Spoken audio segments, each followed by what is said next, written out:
Little leaders, bold women in Black history. Hey guys, happy Black History Month. Okay, it is time to celebrate me, us, people of color, and I'm happy.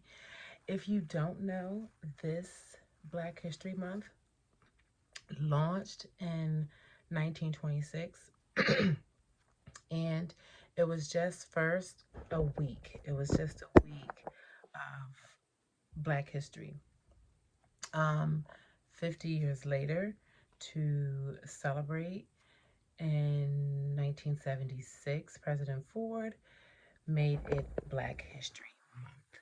So his focus was to make sure that we focus on African Americans and all of their contributions and everything that they have done for us in America and as a people. And that is why I'm so happy to read about these women and the men in Black history. Black History Month to me has just been, I guess, I was always a celebration, but to my older parents or like around my age, 30s, 40s, um, if you remember, like Black History Month was like that thing, like it was it. I mean, you remember the trifold folder that you were doing your project and like you had to really top that next person and you wanted to research and find your facts and do everything you could. You want to decorate your board and you just wanted your Black history theme and border and trifold to pop, okay? Because you wanted to know that you studied your Black history.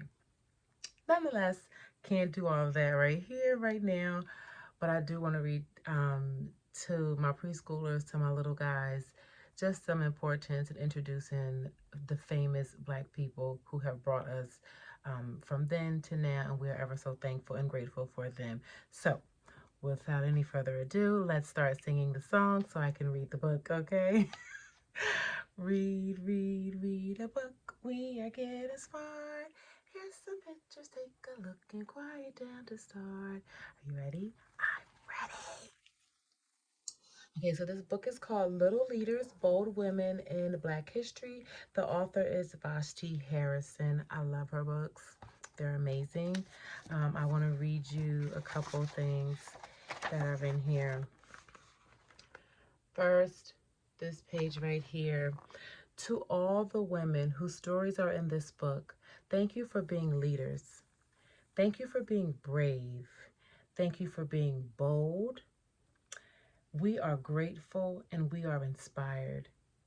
To all the leaders yet to come, big or little, I cannot wait to hear your stories.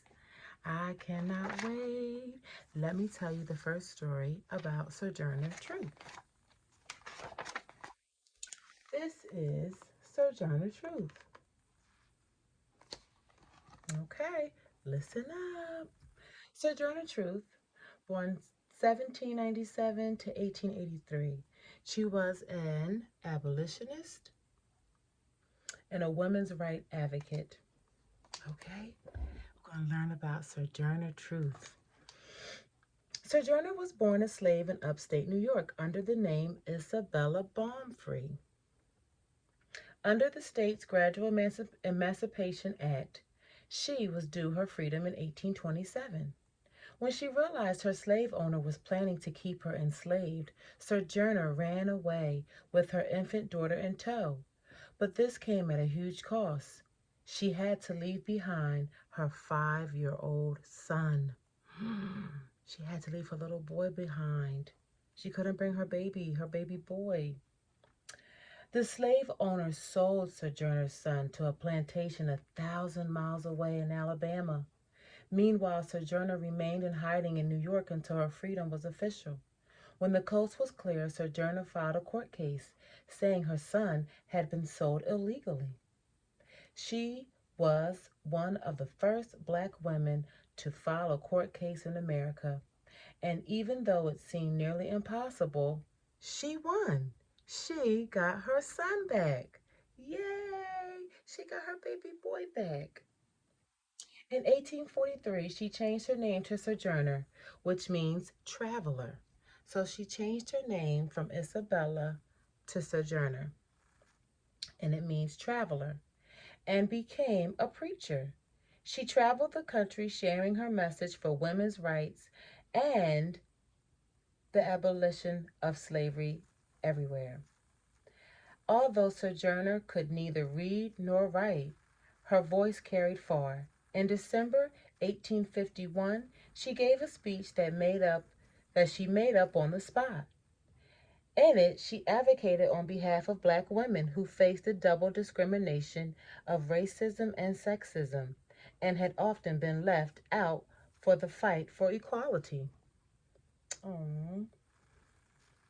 The speech is known by its most famous refrain, "Ain't I a woman? Ain't I a woman?"